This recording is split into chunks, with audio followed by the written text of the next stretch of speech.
সবাইকে জানাই চৈত্র সংক্রান্তির অনেক অনেক শুভেচ্ছা ও ভালোবাসা। চৈত্র সংক্রান্তি সবার খুব ভালো কাটুক। তো চৈত্র সংক্রান্তি বলে আমি কিন্তু কালকেই একদম গ্যাস ট্যাস মুছে রান্নাঘর পুরো পরিষ্কার করে রেখে দিয়েছিলাম, কারণ আজ আমাদের নিরামিষ খেতে হয়। তো সকাল সকাল উঠে পড়লাম ঘুম থেকে। আর জানো তো, কাল রাত্রিবেলায় আমার ঠিকঠাক ঘুমও হয়নি। কাল রাত্রিবেলায় তোমার দাদাভাই আস্তে আস্তে সেই মনে হয় 12টার মতো বেজে গেল। তো আমি আগেই খাওয়া দাওয়া করে নিয়েছিলাম।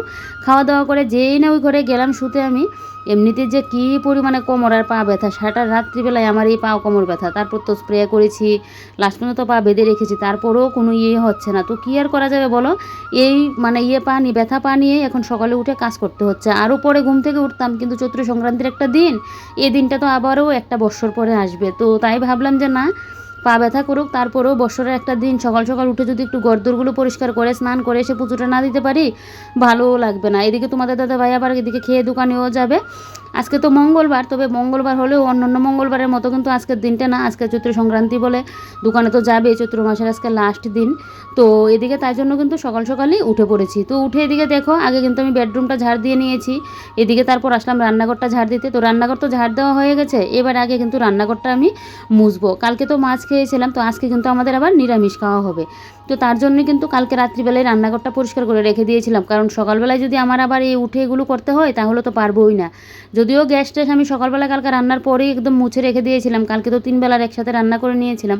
আর বাসন কুসন যা ছিল সব রাত্রিবেলায় পরিষ্কার করে নিয়েছিলাম। তো এদিকে দেখো, তাই জন্য সকালবেলায় আর তেমন ঝামেলা ছিল না। ওই যে ঘরটা শুধু ঝাড় দিলাম, ঝাড় দিয়েই এবারে কিন্তু আমি ঘরটা মুছে নিচ্ছি। যে কোনো পুজো পার্বণ আসলে দেখবে সকাল সকাল এরকম ঘর দৌড় মুছলে টুছলে, তারপর স্নান টান করে এসে পুজো টুজো দিলে, পুজো টুজো দিয়ে রান্না বসালে যেই সেই যেন একটা লাগে, আলাদা একটা যেন ফিল আসে মনের মধ্যে, ভালোও যেন লাগে। সারা বছর তো এই সকাল থেকে উঠেই রান্না করে এসে রান্নার ঢেক খুন্তি নাড়তে লাগে, তবে বৎসরে এরকম 1-2টা দিন সকাল সকাল উঠে স্নান করে ঠাকুরের নাম নিয়ে পুজো দিয়ে তারপর যদি রান্নাঘরে যাওয়া যায়, বেশ কিন্তু ভালোই লাগে।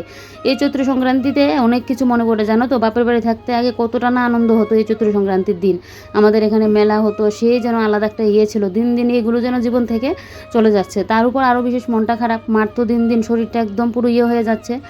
তো মা অসুস্থ, সেটা নিয়েও আরও বিশেষ করে মনটা খুবই খারাপ, যে ভগবান মনে হয় আর কোনো দিনও ঠিকঠাক করে দেবে না। জানো তো, আমার মা সুখ করতেই পারেনি। একটা সময় সুখ করেছিল, সুখ না, একটা সময় কষ্ট করেছিল। তো আমরা 2 বোনের বিয়ে থা, তারপর আমাদের 2 বোনের পড়াশোনা করানো, তারপর 2 বোনের যে বিয়ে হলো, মাও ওইদিকে সুখে শান্তিতে থাকবে, 2 বোনের বরকে নিয়ে, জামাই নিয়ে, মেয়ে জামাই নিয়ে আনন্দ ফুর্তি করবে। সেই মুহূর্তেই আমার বিয়ের পর তো মা 2টা বছরও পার হয়নি, মা অসুস্থ হয়ে পড়ে। তারপর থেকে তো দিন দিন অসুস্থতার পরিমাণ যেন আরও বাড়ছে। তো যে আনন্দ ফুর্তিটা করবে ওইটা আর মার জীবনে নিয়ে এখন দিন কাটছে। তো রাত হচ্ছে, দিন কাটছে, এইভাবেই দিনটা যেন চলছে। ওই যে আনন্দ ফুর্তি করবে মেয়ে জামাই নিয়ে সবাই মিলে একসাথে থাকা, আনন্দ ফুর্তি করা, ওই ইয়েগুলো যেন মার মনের মধ্যে আর নেই। ওই বলে না, ভগবান যখন এক জীবনে তুমি কষ্ট করলে যখন একটু সুখে পড়বে, ভগবান দেখবে সবাইকে কিন্তু ওই সুখটা সহ্য করার ক্ষমতা দেয় না। সেম আমার মার ক্ষেত্রেও হয়েছে, এক জীবন অনেক কষ্ট করেছিল, তো এখন একটু সুখে থাকবে, মেয়ে জামাই নিয়ে আনন্দ ফুর্তি করবে। বা সবার থাকে না, মেয়েদের বিয়ের পর মেয়ে জামাই নিয়ে একটা টেনশন থাকে, জামাইরা ভালো হবে কিনা বা কী। তো যাক, আমার মার 2 জামাই মার মতো হয়েছে, সবাই বলবে যে না, ছেলের মতো হয়েছে মার 2 জামাই নাকি। তো আনন্দ ফুর্তি করে থাকবে। সেই সুখের সময়টায় মার অসুস্থতায় মার একদম পুরো সব কিছু যেন জীবন থেকে চলে যাচ্ছে এরকম। তো সেটা নিয়েও মনটা খারাপ। ভগবানকে এটাই বলি, কোনোদিনও কি আর ওই যে আগের যে আনন্দের দিনগুলো, এই দিনগুলোকে কোনোদিনও পাবো না। তোমাদের দাদাভাই তো বিয়ের পর মনে হয় 1-2 বছর মাকে ভালো পেয়েছিল, তারপর তো পাইনি। আর আমার বোন আবার পেয়েছিল, বোনটা বড় পেয়েছিল প্রায় 10-12 বছরের মতো, মা তো ভালোই ছিল। আমার বিয়ের 1-2 বছর পরে কিন্তু মা অসুস্থ হয়ে পড়ে। তো এদিকে দেখো, এবারে স্নান করে তো পুজো টুজো দিয়ে নিলাম, পুজো টুজো দিয়ে এবারে মুখে একটুখানি ক্রিম লাগিয়ে নিচ্ছি। এখন তো একদম যাব রান্না করে, তো ভাবলাম সিঁদুরটাকে পরে নিই, তারপর যাব রান্না করে। আর তোমার দাদাভাইও সকাল সকাল ঘুম থেকে উঠে পড়েছে, কারণ ওরও যেহেতু দোকানে যাবে, আজকে চৈত্র সংক্রান্তির আরও লাস্ট দিন। তো তোমাদের দাদাভাইও তাই উঠে পড়েছে। আর ওই যে কালকে রাত্রিবেলায় আর ঘুম হলো কতটুকু, ও আসলো 12টা বাজে 10 মিনিট আগে, তারপর তো এসে হাত মুখ ধুলো, খাওয়া দাওয়া করলো, তারপর গিয়ে। আর আমার তো এদিকে পা ব্যথা নিয়েই আমার অবস্থা খারাপ। তো যাক, এদিকে পা নিয়েও কাজ করতে হবে বলো, একার সংসারে তুমি পা ব্যথা বলে ছুঁয়ে থাকলে তো আর চলবে না। বা রান্নাবান্না কোথা থেকে হবে বলো, সেই বরের কথা চিন্তা করেও হলেও পা ব্যথা নিয়েই কিন্তু এখন যেতে হচ্ছে রান্না করে। তো তোমার দাদাভাই বলছিল টিফিন করে নেবে, দুপুরের আস্তে ধীরে রান্নাবান্না হলে না হয় করে নেবে। তো আমি বলছি কি যে না, না না আমি রান্না করে দেবো, কোনো কিছু অসুবিধা হবে না, বেশি তো আর অসুস্থ না এরকমটা বলছি। তো এদিকে দেখো সকাল সকাল তো ঘর দোর গুছানো, আর আমি ঘর মোছার সময় ঘরটা গুছানো ছিল না, তোমাদের দাদাভাই উঠেছিল সবে মাত্র, তো আমি বলেছি তুমি বিছানাটা গুছিয়ে নাও, আমি এদিকে ঘরটা মুছে নিই। হ্যালো এভরিওয়ান, তো চৈত্র সংক্রান্তির দিন সকাল সকাল স্নান টান করা কমপ্লিট। এদিকে স্নান টান করে পুজো দিয়ে দিলাম, আর ঘর দোর তো কালকে ক্লিন করে নিয়েছিলাম, শুধু সকালবেলায় উঠে দুটো ঘর মুছলাম অতটুকু। তো তোমাদের দাদাভাই যাবে একটু বাদে স্নানে, এখন না, ও উঠে চা খেলো, আর আমি আজকে চা খাইনি, এখন পর্যন্ত জলটাও মুখে দিইনি, এখন আগে গিয়ে জলটা খাবো, কারণ জল না খেয়ে যদি দিনটা শুরু করি না, তাহলে আবার আমার গ্যাসের সমস্যা শুরু হয়ে যাবে। তো পুজো দিয়ে পুজোর বাসন কুসন মেজে পেছনে রাখলাম, আবার তো সন্ধ্যার পুজো আছে। তো চৈত্র সংক্রান্তির অনেক অনেক শুভেচ্ছা জানাই সকলকে, সবার খুব ভালো কাটুক চৈত্র সংক্রান্তিটা। আর এদিকে যে এখন বসাবো রান্না বান্না, আর এদিকে তোমাদের দাদাভাইকে আবার দুপুরের খাবার নিয়ে মনে হচ্ছে আমার আজকে আবার মানে যেতেও লাগবে, বলছে আজকে বাড়িতে আসবে না, তো চৈত্র সংক্রান্তির যেহেতু, তো তাই জন্য আজকে আবার রান্না বান্না করে দোকানেও যেতে লাগতে পারে। তো দেখা যাক কী করি, যদি যাই অবশ্যই তোমাদের সাথে শেয়ার করবো, আর একটু বাজারটাও ঘুরে আসবো। চৈত্র সংক্রান্তির চৈত্র সেল চলে, তো এমনিতে তো আমি যাই না, আর এবছরে কোনো কিছু কেনাকাটিও করিনি, তবে যদি আমি বাজারে যাই অবশ্যই এক ঝলকে দেখে আসবো আর তোমাদের সাথেও শেয়ার করব। আজকে মাথাটা ভিজিয়ে স্নান করলাম, শ্যাম্পু করেছিলাম কালকে, আর আজকে ভিজিয়ে কিন্তু স্নানটা করে আসলাম। তো ঘর দোর মানে বেডরুমও গুছানো হয়ে গেছে। সকালবেলায় আমি তোমাদের দাদাভাই পরে উঠেছিল, কালকে তো ঘুম হতে হতে লেট হয়েছিল, কারণ ও আসলো 12টা বাজতে মনে হয় 10 মিনিট আগে, তারপর ওকে খাবার টাবার দিলাম, আর আমি আগেই খেয়ে নিয়েছিলাম।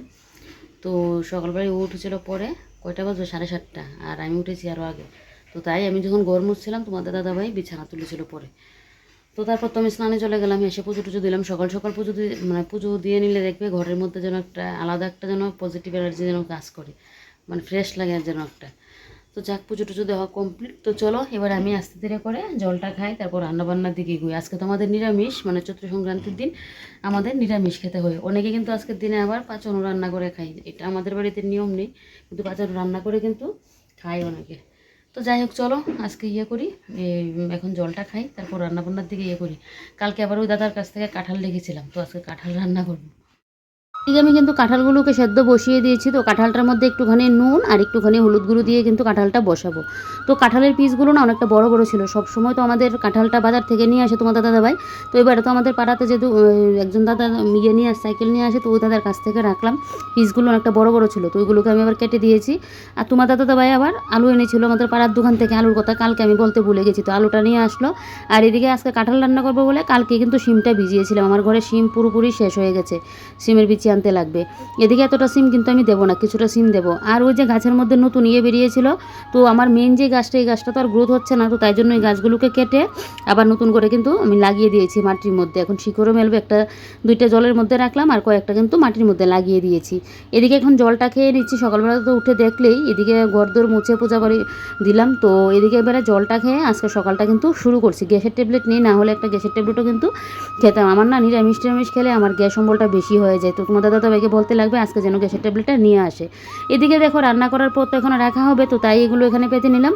এদিকে এবারে চলো আগে চালটা ধুয়ে নিই, কারণ ভাতটা আগে বসিয়ে দিই, তোমরা তো জানোই আগে আমার ভাত বসাতে হয়। আর তোমাদের দাদাভাই কিন্তু চা খেয়ে গেল, আর এদিকে আমি এটা করে নিই, মানে তোমাদের দাদাভাই চা খাওয়া হয়েছে, আর আমি এদিকে ওই যে এখন ভাতটা বসিয়ে দেবো। তোমাদের দাদাভাই বারবার বলছিল যে এখন বসাতে হবে না ভাত, আগে আমাকে বলে দিয়েছিল, তো তাড়াহুড়ো করে কাজ করার দরকার নেই, আমি টিফিনটা নিয়ে আসবো। তো আমি বলছি না না, কোনো অসুবিধা নেই, আমি ভাত বসিয়ে দেবো, ভাত আর কুমড়ো ফুল ফ্রিজ থেকে বের করে নিয়েছি, কুমড়ো ফুলের বড়া দিয়ে ভাত দিয়ে খেয়ে যেতে পারবে, তাহলে আর টিফিন খাওয়ারও ঝামেলা থাকবে না, পেটের সমস্যারও কোনো থাকবে না। তো যাকে দিকে চালটা ধুয়ে আমি আগে ফট করে ভাতটা বসিয়ে দিলাম।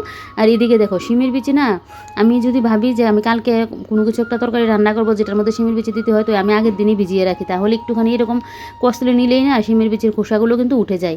আর যদি মনে করি যে এক্ষুনি আমি রান্না করবো, এক্ষুনি আমার শিমের বিচি ভিজাতে লাগবে, তাহলে একটুখানি ফুটিয়ে নিলে কিন্তু হয়।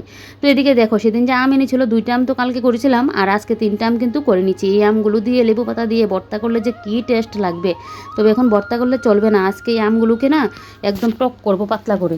কালকে তো একদম জেলির মতো চাটনি করেছিলাম, তোমাদের দাদাভাই আবার পাতলা টকের থেকে জেলির মতো চাটনিটা পছন্দ করে।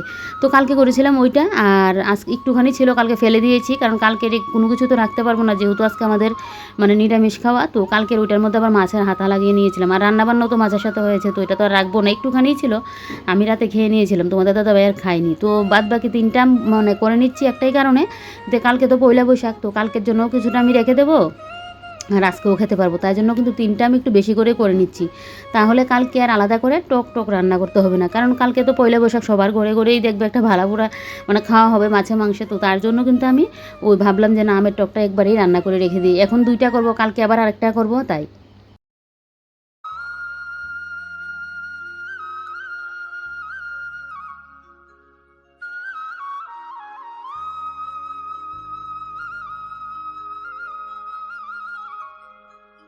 এদিকে শিমের বিচির খোসাও তো ছাড়িয়ে নিলাম, দেখলে কাঁঠালটাও একদম ভাপ দিয়ে নামিয়ে নিয়েছি, এবারে আমগুলোকে একটু ভাপ দিয়ে নিচ্ছি, কারণ আমটা ভাপ দিয়ে নিলে আমের যে গায়ে একটা কষ থাকে ওইটা কিন্তু থাকে না। আর কুমড়া ফুলটাকেও ভালো করে ধুয়ে নিলাম, তারপর এদিকে শিলনোড়ায় দেখো আদা আর কাঁচা লঙ্কাটাকে কিন্তু ভালো করে একদম বেটে নেব, কারণ কাঁঠাল রান্না করবো, এটার মধ্যে যদি একটু বাটা মশলা না দিই তাহলে কি আর হবে বলো। তো তাই জন্য কিন্তু এবার আমি আদা আর কাঁচা লঙ্কাটাকে কিন্তু ভালো করে বেটে নিচ্ছি, এইটুকুনি মশলা আর মিক্সার গ্রাইন্ডারে দিয়ে কি আর লাভ আছে বলো, একটু একটু মশলা দেখবে এরকম বাটাবুটি করে রান্না করলেই দেখবে বেশ ভালো লাগে। তো যাক, এদিকে দেখো আমার এদিকে মশলা বাটা হতে হতে এদিকে কিন্তু আমার টকও রান্না হয়ে গেছে, এই যে আম দিয়ে পাতলা করে আজকে টক বানিয়েছি, আমার তো বেশ ভালো লাগে, আমার আবার বেশি মিষ্টি মিষ্টি টক না আমি খেতে পারি না, আমার একটু টক টক মানে মানে একটু চোখা হবে এরকম মানে টক খেতে বেশ ভালো লাগে। তো এদিকে দেখো জিরে ধনের গুঁড়ো দিয়ে, তারপর আদা কাঁচা লঙ্কা দিয়ে সব কিছু মশলা কষিয়ে, এবারে দেখো কাঁঠালটার আলুটা তো আগেই বেজে রেখে দিয়েছিলাম, এটাও দিয়ে দিয়েছি। আগে আমি না কাঁঠালটা আলাদা করে ভাজি করে দিতাম না, এমনিতেই পরে কাঁঠালটা দিতাম, মশলার সাথে একবারে দিয়ে দিতাম। তো এখন আমি আলাদা করে কাঁঠালটাও ভাজি করে নিই, সেইভাবে রান্না করলে দেখি কাঁঠালের টেস্টটা না একদম অন্যরকম আসে। এদিকে দেখো এবারে মশলাদানিটা মুছে নিয়েছি, মশলাদানিটা মুছে মশলাদানির কৌটোটাও মুছে মুছে মশলাদানিটার মধ্যে কিন্তু রাখছি। এদিকে তো রান্না বসিয়ে তোমরা সবসময় জানো আমি ঘরের টুকিটাকি কাজ করি, যদিও আমার বেডরুম বলো কিচেন রুম বলো দু ঘরের কাজই একদম মানে পুরোপুরি মানে পরিষ্কার পরিচ্ছন্নই আছে, তারপরেও যেটা করা হয়নি ওই কাজগুলোই এখন করছি। তো এদিকে মশলাদানিটা একটুখানি মুছে দিচ্ছি, মশলা নিতে গিয়ে একটু গুঁড়ো পড়লো, তো তাই জন্য আবার একটুখানি মুছে করে রাখলাম। আর এদিকে দেখছি কৌটোর মধ্যে আবার তেজপাতা শেষ, তো তার জন্য আবার কৌটোর মধ্যে তেজপাতাও রাখতে লাগবে, এটার মধ্যে তো আমি সবসময় রান্না করার জন্য তেজপাতা রাখি, আর সব মানে বেশি করে তো তেজপাতা নিয়ে আসে, আর বাদবাকি তেজপাতাগুলো আমি আলাদা করে একটা মানে ড্রামের মধ্যে কিন্তু রেখে দিই। তো তেজপাতা একবার আনলে দেখবো অনেক দিন চলে যায়, তেজপাতা তো আর খাবার জিনিস না, কিন্তু রান্নার মধ্যে আবার না দিলে হয়ও না, দেখবে কাঁঠালের তরকারি রান্না করো বা একটু তুমি ঘুগনি রান্না করবো, মাংস রান্না করো, তেজপাতা না দিলে যেন আবার চলেও না, অথচ দেখো তেজপাতা মশলা দিয়ে রান্না করে ফেলেও দিই। এদিকে একটু বাদাম গুঁড়োটা করে নেব ইয়ের জন্য, কাঁঠালের জন্য। আর এদিকে দেখো ভাত তো হয়ে গেছে, আর তোমাদের দাদাভাইয়ের জন্য কুমড়ো ফুলের বড়া করলাম, এবারে তোমাদের দাদাভাইকে খেতে দেবো। আর এদিকে তো এই যে আম দিয়ে যে টক বানালাম পাতলা করে। তো চলো এবারে কাঁঠাল মোটামুটি আমার হয়েই গেছে, এবারে নামিয়ে নেব। চলো এই ঘিয়ের ইয়েটাও কালকেই এনেছিল আমার ঘরে, বেশিরভাগ সময় অন্নপূর্ণা না হলে মনোরমা ঘিটা কিন্তু খাওয়া হয়। অনলাইনে চেয়েছিলাম এটা থেকে বড় ঘিটা, তো পাইনি বলে আর মানে আনা হয়নি, না হলে সবসময় বড় ঘিটাই কিন্তু আমার ঘরে আনা হয়। তো এবার একটুখানি ঘি দিয়ে তারপরে কিন্তু কাঁঠাল তরকারিটা নামিয়ে নেব। আমি যখন নিরামিষ কাঁঠাল রান্না করি তখন কিন্তু একটু ঘি দিয়ে আমি নামাই, আর পেঁয়াজ রসুন দিয়ে করলে কিন্তু আমি আর ঘিটা দিই না। দেখো কাঁঠালের তরকারির লুকটা। তো যাক, এবারে তোমাদের দাদাভাই তো খাওয়া দাওয়া করে চলে গেল, এবারে আমি এখন বসলাম খাওয়া দাওয়া করতে। আর এই যে দেখো আমার খাওয়ার মধ্যে কি আছে, কুমড়ো ফুলটা একটু কম ছিল তোমাদের দাদাভাই খেয়ে, তো তার জন্য আবার 2টা গাছ থেকে বেগুন এনে বেগুনও ভাজি করে নিয়েছি, আর এদিকে তো টক নিয়েছি আর একটুখানি কাঁঠালের তরকারি নিয়েছি। তোমাদের দাদাভাই তো কাঁঠাল খেয়ে প্রশংসায় পঞ্চমুখ, কারণ আমার এদিকে কুমড়ো ফুলের ইয়েটা হতে হতে কাঁঠালটাও হয়ে গিয়েছিল, বলছে খুবই নাকি ভালো হয়েছিল তরকারিটা খেতে। আমি তো বলছিলাম কী রকম হবে না না হবে, কাঁঠালগুলো একদম বড় বড় পিস ছিল, ছোটো করে নিয়েছিলাম, আমি ভেবেছিলাম কীরকম না কীরকম হবে, না ভালো হয়েছে নাকি। তারপর প্রায় 2 ঘন্টা মতো রেস্ট করলাম, করে এবারে দেখো আমি কিন্তু এখন রেডি হয়ে গেলাম, যাচ্ছি বৌদিদের বাড়িতে। প্রত্যেক বছরই বৌদিদের বাড়িতে আমার নিমন্ত্রণ থাকে, মানে আজকের দিনে আমার মামার বাড়িতে বলো বা মাসির বাড়িতে বলো এই দিনটাতে না পাঁচনও রান্না করা হয়। তো এখন আমি কিন্তু বৌদিদের বাড়িতে যাব বলে কিন্তু আমি রেডি হয়ে গেছি। তার আগে তোমাদের দাদাভাইয়ের জন্য ভাতটা এখন বেড়ে রাখছি, কারণ এসেই আমি দোকানে যাব তোমাদের দাদাভাইয়ের খাবারটা নিয়ে, আজকে আর ও বাড়িতে আসবে না, তো তাই জন্য তোমাদের দাদাভাইয়ের খাবারটা নিয়ে যেহেতু যাব, তাই ভাবলাম একবারই রেডি হয়ে যায়, বৌদিদের বাড়িতেও নিমন্ত্রণ রক্ষা হয়ে যাবে আর এদিকে দোকানেও যাব। তো তাই জন্য কিন্তু একবারই রেডি হয়ে গেলাম, তো এসে যাতে চলে যেতে পারি ফট করে, তার জন্য কিন্তু তোমাদের দাদাভাইয়ের খাবারটা এখানে আমি নিয়ে নিলাম।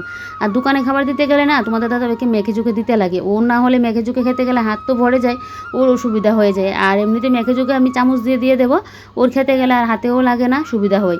তো তাই জন্য কিন্তু তোমাদের দাদাভাইকে আমি একদম মেখে টেকে খাবারটা দিই। যখনই আমি খাবার দোকানে পাঠাই এভাবেই কিন্তু আমি মেখে চুকে দিই। তো উপর দিয়ে একটুখানি আবার চাটনিও দিয়ে দেবো। দোকানে খাবার খেলে একসাথে মেখে চুকে দিলে কোনটার আর টেস্ট পাবে বলো? তো তারপরেও এভাবেই দিতে হয়, সবসময় কিছু করার নেই।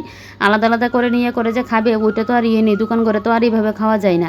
আমাদের দোকানের পেছনে কিন্তু অনেকটা বড় জায়গা, মানে ওই যে ইয়েটার মধ্যে রেখে সুন্দর খেতে পারে। তো তারপরেও তোমাদের দাদাভাই এইভাবেই সবসময় খাই। দোকান করে কি আর অত আস্তে ধীরে করে অত করে কি আর খাওয়া যায় বলো? তো এদিকে ব্যাগের মধ্যে নিয়ে নিলাম, আরেকটার সাথে চামচও দিয়ে দিলাম। তারপর চলে আসলাম বদিদের বাড়িতে। তো বদিদের বাড়ি কিন্তু আমার পাড়াতেই, আমার বেশি দূরে না, একদম পাড়াতেই কিন্তু বদির বাড়ি। তো বদির সাথে এসে কথা বলছি। আর আগে তো বদির মেয়ে ছিল, মানে আমার ভাইয়ের মেয়ে ছিল, তো ওর তো বিয়ে হয়ে গেছে। তো সেই মানে ওকে এসে যেন মানে মিস করছি, কারণ ও থাকলে তো মানে ও এসে বসে কথা বলতো আর বলতো পিসুমণি আরেকটুখানি বসো, আরেকটুখানি বসো, এরকমটা বলতো। তারাও তোমাদেরকে দেখাই, ওর বরকেও দেখাই, ওকেও দেখাই। আর ওই যে বদির সাথে অনেকটা সময় প্রায় গল্প করলাম, ভেবেছিলাম মানে আধ ঘন্টার মতো বসবো, প্রায় 1 ঘন্টার মতো বসলাম। এদিকে আমারও দেরি হয়ে যাচ্ছে, দোকানে আবার যেতে লাগবে। আর এই যে দেখো, এই আমার এই ভাইয়ের মেয়ে আর ভাইয়ের মেয়ের বর যে, তো সেই বদিদের বাড়ি থেকে চলে আসলাম। আর বদি দেখো এক ক্যান ভর্তি করে কিন্তু পাচনটা দিয়ে দিয়েছে। তা আমি তো এখন আর খাওয়া দাওয়া করবো না, আমি দোকান থেকে এসে তারপর খাবো। আর তোমাদের দাদা হয়তো একবারে খেতে খেতে রাত্রিবেলায়। আমার এই পাচন রান্নাটা এতটা ভালো লাগে, আমরা যে ঘরে নিরামিষ রান্না করি এরকম কিন্তু না, এটার মধ্যে অনেক রকম জিনিস দিয়ে কিন্তু পাচনটা রান্না করে। সবার মধ্যে নিয়মটা থাকে না। তো প্রত্যেক বছরই কিন্তু বদির বাড়িতে আমার এই মানে নিমন্ত্রণটা থাকে। তো আমি আর খাইনি, কারণ আমি বাড়ি এসে খাবো বলে বদি বারবার জোর করছিল, আমি বলছি না খাবো না। তো দোকানে এসে খাবারটা রেখে এদিকে বেরিয়ে পড়লাম। তোমাদের দাদাভাইয়ের প্রেশারের ট্যাবলেটও নেই, আর এদিকে আমার ঘরের গ্যাসের ট্যাবলেট মানে গ্যাসের ওষুধও শেষ হয়ে গেছে। তো তাই জন্য কিন্তু বেরিয়ে পড়েছি, এখন যাবো দোকানে। দোকান থেকে তোমাদের দাদাভাইয়ের প্রেশারের ওষুধ আর গ্যাসের ওষুধটা কিন্তু নেবো। আর যেহেতু এখন চৈত্র মাস, মানে চৈত্র সংক্রান্তি আজকে, তো দেখো কি সুন্দর চারিদিক দিয়ে কত দোকানপাট বসেছে, চৈত্র সেল চলছে। তো আমি বলতে পারো ফার্স্ট টাইম এরকম আসলাম আজকে। তো ওষুধটা নিয়ে আমি যাওয়ার পথে না দোকানগুলো একটু দেখে দেখে যাচ্ছি, আর ভাবলাম যে না তোমাদের সাথেও একটুখানি শেয়ার করি। এই বছরে কিন্তু মানে এরকম একটা কাটালাম, কোনো কিছুই এ বছরে আর কিনিনি, জানো তো। স্ট্যাম্প পয়লা বৈশাখটা এবারে এইরকমভাবে কাটলো না, কাউকে কোনো কিছু দিলাম মানে একটা সুতা বলতে একটা সুতাও কিনিনি।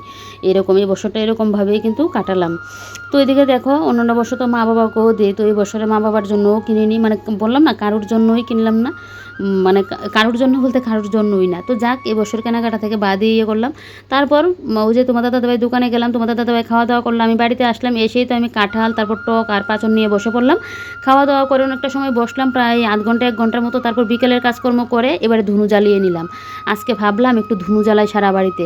আমার এরকম ধুনু জ্বালিয়ে ধূপ দেখাতে না বেশ ভালো লাগে। তো এদিকে পুজোও দেবো, আর আজকে প্রার্থনাটা আর করতে পারিনি, অনেকটা লেট হয়ে গেল আমার পুজোতে বসতে বসতে। তো তাই জন্য আর প্রার্থনা করা হয়নি, সন্ধ্যা পুজো দিয়ে। এদিকে দেখো কালকে যেহেতু পয়লা বৈশাখ, তো পয়লা বৈশাখের জন্য আগে থেকে আমি কিন্তু একটু দই পেতে নিচ্ছি। তোমার দাদা ব্যাপারে আসার সময় দই দিয়ে দিয়েছে 2টা, তো একটা তো দিলাম এখানে, আর একটা দই আমি খেয়েছি। তো এখন বাটি বাটি করে না এইভাবে পেতে দিচ্ছি। তোমরা তো জানোই গরমটা পড়লে আমার ঘরে আমি এইভাবে দই পেতে রাখি। আমার ওই কিনা দই খেয়ে যেন পোষায় না, বা ঘরেতে এরকম 1 লিটার দুধে দই পেতে রাখলে আমার 2 দিন সুন্দর হয়ে যায়। তো তাই জন্য কিন্তু দইটা এখন পেতে রাখছি। আর কালকে যেহেতু পয়লা বৈশাখ, তো কিনা দই আর মানে লাগবে না। এটাও তো কিনা দইয়ের মতোই, মানে দইটাও কিনে আনা হয়েছে আর দুধটাও তো কিনে রাখলাম, তারপরেও তো ঘরে পাতা দই। তো দইটাকেই এখন এরকম সুন্দর করে দইটা এখন করে রাখছি কালকের জন্য। তো চলো আজকের ব্লগটা এখানে শেষ করি। তোমরা সবাই ভালো